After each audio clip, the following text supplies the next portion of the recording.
존 티토라는 사람이 있습니다. 이 사람은 미국의 한 라디오 방송에 전화를 해 자신이 2036년 미래에서 타임머신을 타고 왔으며 미군 소속으로 미래에 있는 어떤 문제에 대한 해결책을 찾기 위해 서기 2000년 과거로 온 것이라고 밝혔습니다. 그 라디오 프로그램은 항상 이상한 애청자들이 장난 전화를 걸어왔기에 이번에도 얼핏 들어도 거짓말일 게 뻔한 황당한 스토리라 처음에는 라디오 진행자도 그냥 어떤 재미있는 애청자가 장난을 치는 것이라고 여기고 장단을 맞춰줄 겸 이런저런 질문들을 던졌습니다. 그런데 문제는 그의 대답들이 너무도 일관되고 장난 또는 거짓말이라고 그냥 넘기기엔 너무 정확한 과학적, 사회적, 역사적 정보들을 담고 있었기 때문입니다. 나중에는 그 깐깐한 진행자도 그가 실제로 미래에서 온 사람이라고 믿게 되었으며 약 50분가량 공개적으로 진행된 그 인터뷰를 듣던 수십만 명의 미국인들도 모두 그가 실제로 타임머신을 타고 미래에서 과거로 날아온 사람이라고 믿게 되었습니다. 2020년 현재까지도 아주 많은 사람들이 그가 실제로 타임머신을 타고 미래에서 온 사람이라고 믿고 있으며 저 역시도 절반 이상의 가능성으로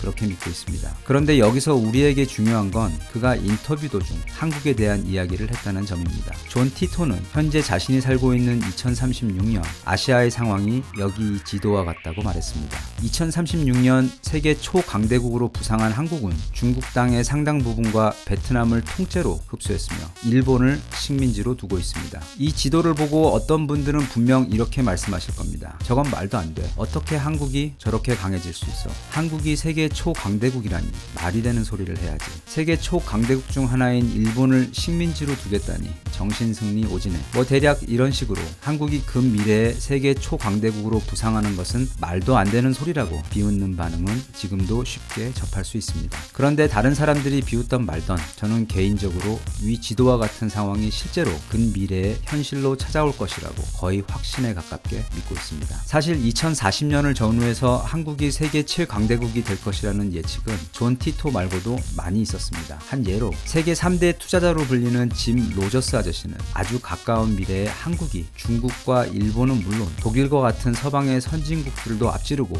미국과 견줄 만한 세계 최강대국으로 부상할 것이라고 현재까지 거의 10년째 자신의 책과 강연들을 통해서 일관되게 주장해오고 있습니다. 그리고 또 한 가지 짐 로저스 아저씨가 예측한 것은 바로 일본의 몰락입니다. 짐 로저스 아저씨는 2040년을 전후해서 일본은 경제적으로 완전히 실패한 국가가 되어 정부는 기능을 잃게 되고 나라 곳곳은 최악의 범죄 도시로 전락하게 될 것이기 때문에 빨리 총을 구입하거나 아직 기회가 있을 때 일본을 떠나라고 경고했습니다. 그는 그냥 말로만 그런 주장을 한 게 아니고 실제로 자신이 가지고 있던 일본 관련 주식과 부동산 등 모든 일본 자산을 남김없이 처분했습니다. 때문에 위 지도처럼 강하고 커다란 기업이 경제적으로 어려움에 빠진 작은 기업을 인수하듯이 국가로서의 기능을 완전히 상실해버린 일본을 한국이 식민지로 흡수한다는 시나리오는 제가 볼 땐 충분히 실현 가능한 예측입니다. 베트남의 경우도 경제적으로 부도가 나거나 국가의 기능을 유지할 수 없는 무정부 상태로까지 쇠락하여 결국 가까운 곳에 위치하고 있으며 가장 강력한 국가인 한국이 흡수하게 된다는 가정 역시 일본 식민지의 경우처럼 충분히 설득력이 있습니다. 짐 로저스 외에도 미국 월스트리트의 골드만삭스 역시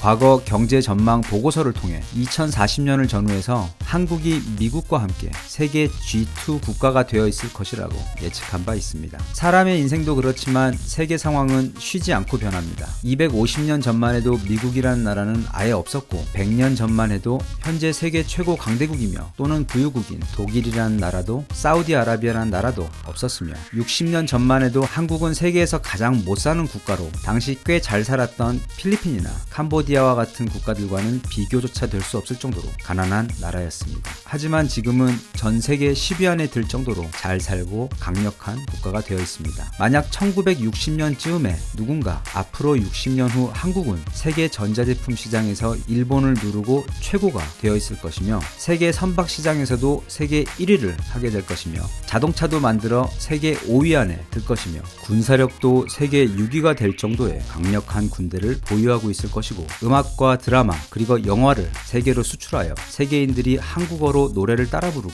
집에서 가족들과 한국 영화를 보게 될 것이며 한국은 세계에서 가장 잘 사는 나라 10위 안에 드는 강대국이 되어 있을 것이다 라고 예측했다면 모두들 그 사람 보고 미쳤다고 했을 것입니다. 누가 그런 황당하고 말도 안 되는 소리를 믿겠습니까? 이렇게 한번 생각해 보겠습니다. 1953년 전쟁 직후 전 국토가 자갈밭이었던 나라가 70년도 안 돼서 지금과 같은 강대국이 되어 있는 것과 현재 한국이 앞으로 20년 안에 세계 1, 2위를 다투는 초강대국으로 부상하는 것 중 어느 것이 더 어려울까요? 저는 전자가 훨씬 더 어려워 보이고 거의 불가능에 가까운 일이라고 생각하며 그에 비해 후자는 즉 앞으로 20년 후 우리나라가 세계 최강대국이 되는 것은 껌이라고 생각합니다. 요즘 들어 특히 느껴지지 않나요? 대한민국이 빠르게 세계의 중심이 되어가는 그 역사적 흐름. 그게 스마트폰이나 전자제품을 말하는 시장에서나 영화나 음악 또는 드라마를 말하는 문화 콘텐츠 영역에서나 아니면 반도체나 인터넷 기술과 같은 최첨단 기술 시장에서든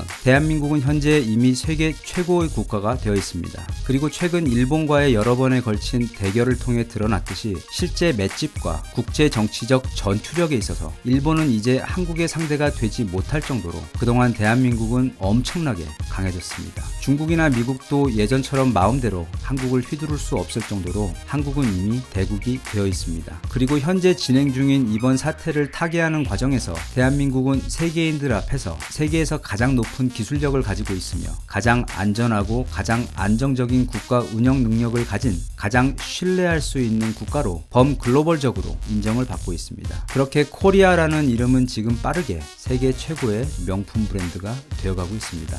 루이비통이나 샤넬 또는 에르메스와 같은 명품 브랜드와는 차원이 다른 국가 자체가 명품이 되어가고 있는 중입니다. 이런 경험은 다른 그 어떤 나라들도 해보지 못한 아주 특수하고 귀한 경험입니다. 그 경험은 지금 우리에게 현재 진행형이며 대략 내년 초쯤 세계적으로 이 사태가 모두 정리되고 나면 대한민국의 위상은 그 전과는 비교할 수 없을 정도로 높아져 있을 것이며 우리는 그 모멘텀을 놓치지 않고 잘 이어가 존 티토나 짐 로저스 아저씨 또는 골드만삭스가 예측했던 것과 같은 그 어이없고 꿈만 같으며 전혀 현실성이 없어 보이던 세계 1, 2위의 초강대국으로까지 성장할 수 있을 것이라고 저는 혼자 믿고 있습니다. 대한민국 사람들은 이미 세계 최고의 국민들입니다. 그런 뛰어난 개개인들이 모인 국가가 세계 최고의 국가가 되는 것은 너무나도 당연하게 느껴집니다. 그 당연한 일이 하루빨리 찾아왔으면 좋겠습니다. 대한민국 만세. 감사합니다.